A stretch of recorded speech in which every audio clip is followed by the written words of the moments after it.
Internet, what's poppin' with y'all? I hope everybody is well, everybody is cool, and I want to thank you for tuning into Nabitales. On Nabitales, we retell anime stories that we've known and dive a bit deeper in terms of what happened with the story and what lessons those stories left us with.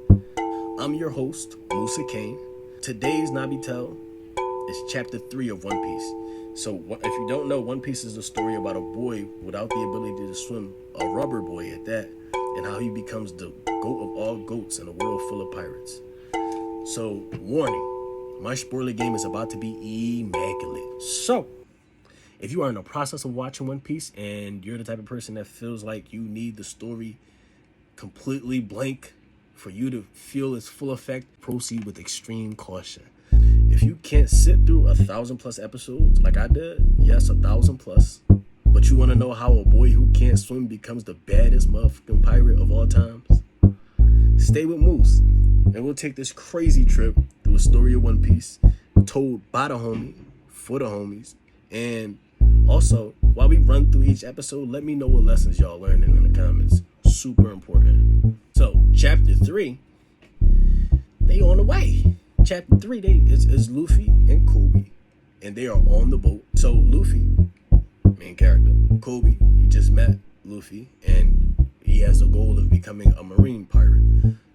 So Luffy and Kobe are on the way to meet Roronoa Zoro. This is somebody that Luffy wants to join his pirate crew.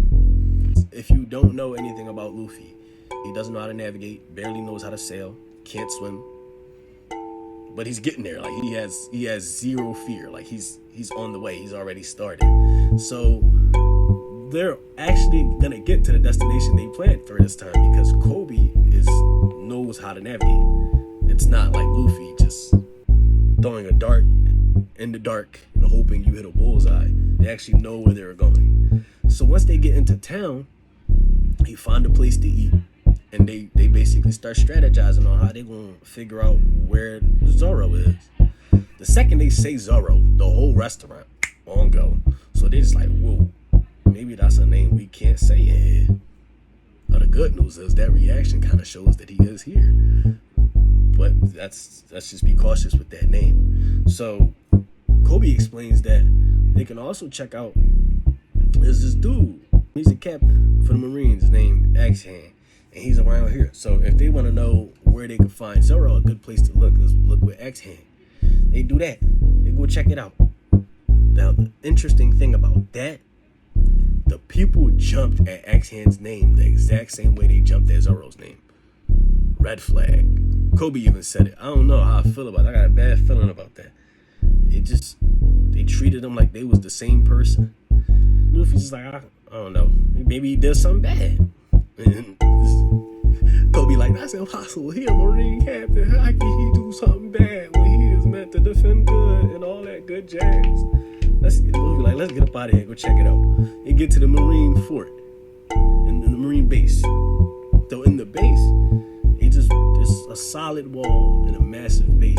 So Luffy climbs the wall. He said, how else am I gonna see the other side of the wall if I don't climb it? He climbs it and he doesn't see Zoro. So he keeps running around. He sees a guy tied up. He said, that might be Zoro.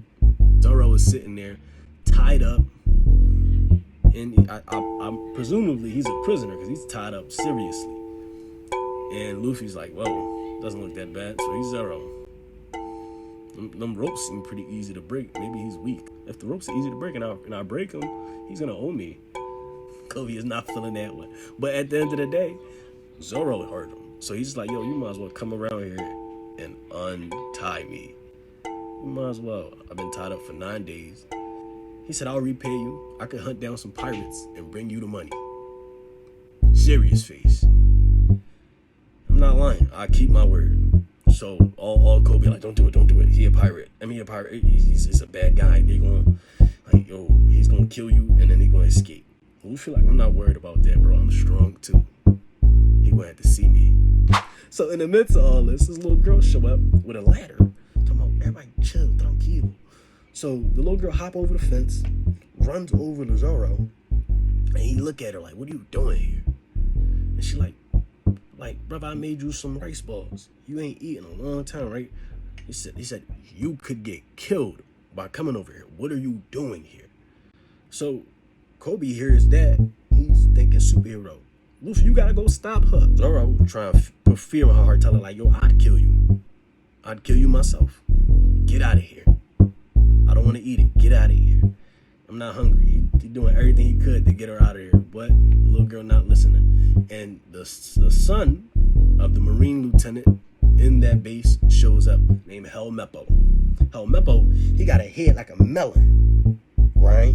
And then like a comb for a hairdo. It's atrocious, terrible. But Helmeppo, on top of a terrible hairdo, has a bad personality. So when he pulls up, all types of nastiness. He's looking at the little girl like, we can get her executed.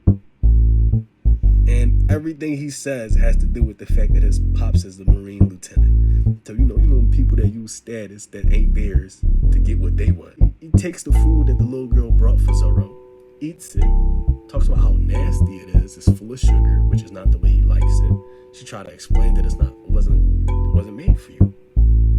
But he goes ahead and stomps it out. Boom, boom, boom. So Zoro ain't eating 9 days, and he watching this entitled ass boy stomp out a rice ball made for him by this little girl.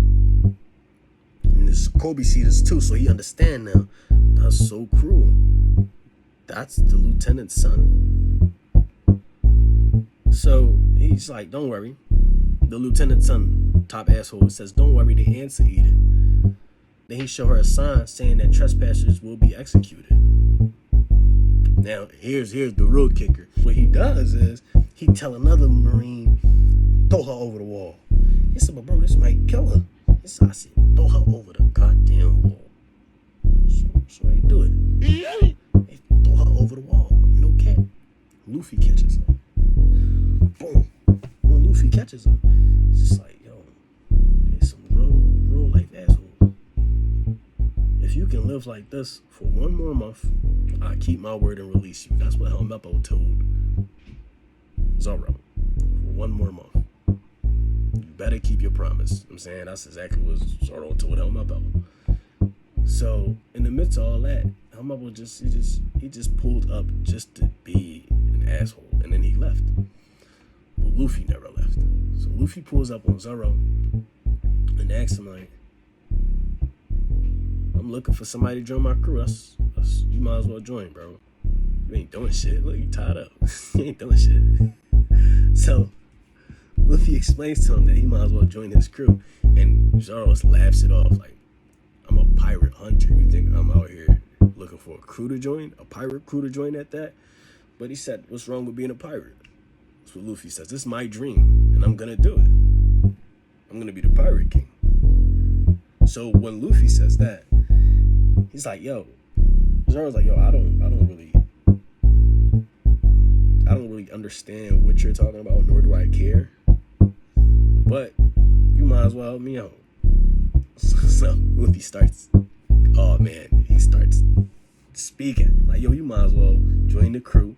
You could die here too. That's cool. That's not really what I'm on, but if you cool with that, then I'm cool with that. And we just gonna let that rock the way it's supposed to. So at the end of the situation, Luffy hears Zoro's goal.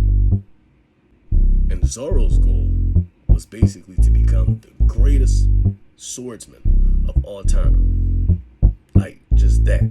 However it was going, he thought bounty hunting was going to get him close enough to do it, so he became a bounty hunter.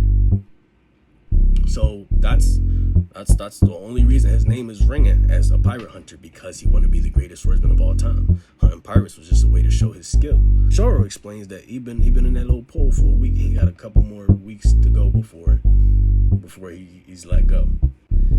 He said, if I was to sit out there for a few days, I think I'd die. Because Zoro explains, that's why we different. Go find somebody else to join your crew. Luffy walks off. He got no problem hearing no, so he's leaving. And before he goes, Zoro asks him to do him a favor. Pick up that rice ball that little girl made and put it in his mouth, and put it in Zoro's mouth. Like, Luffy loves food, but he's looking at this rice ball like, bro, this jaw is dirty. He said, shut up and give me the jaw. He ate it. And then he goes was delicious. Thank you for the meal. That like warmed, I mean, me too, but that like warmed Luffy's heart. Like that was major. Because it shows he's a good person. At the end of the day, nobody had to see him do that. He didn't take the ball when the girl was there. He waited for her to go before he did it and then told her it was delicious.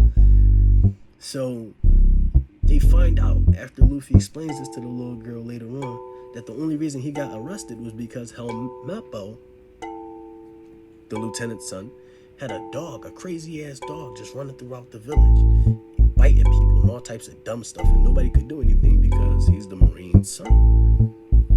Zoro ain't from there, so he cut that dog in half. So after he did that, Helmeppo realized that he couldn't beat Zoro, so what he did was tell Zoro to set up an agreement with Helmeppo, 1 week to a 1 month type of situation. I wasn't sure on the timeline, but basically he was supposed to starve during that time and be imprisoned, and at the end of this time he'd be set free. That was his punishment, the time served. Come to find out that everybody in the town, everybody except for Zoro and Luffy, been hearing Helmeppo say this all week, that he's ready to execute Zoro. He might do it this week. So this whole time he ain't been about his word, as he said he might do it 3 days from now. Meanwhile, he told Zoro you got about a month left. So when Luffy asks him, because Luffy's a kind-hearted person, he's trying to figure out whether he made a mistake or not. He asks him like, "You told him a month." He said, "I was only joking with him. Only an idiot would believe that." So the whole time Luffy is imagining Zoro's face and how pure he was and how serious he was about hitting that goal, and how Helmeppo was just downplaying all that. Luffy not the type to think too hard, so he went ahead and punched this shit out of Helmeppo. He made his face meet the floor like it was a serious situation. Dubbed him, and it was over.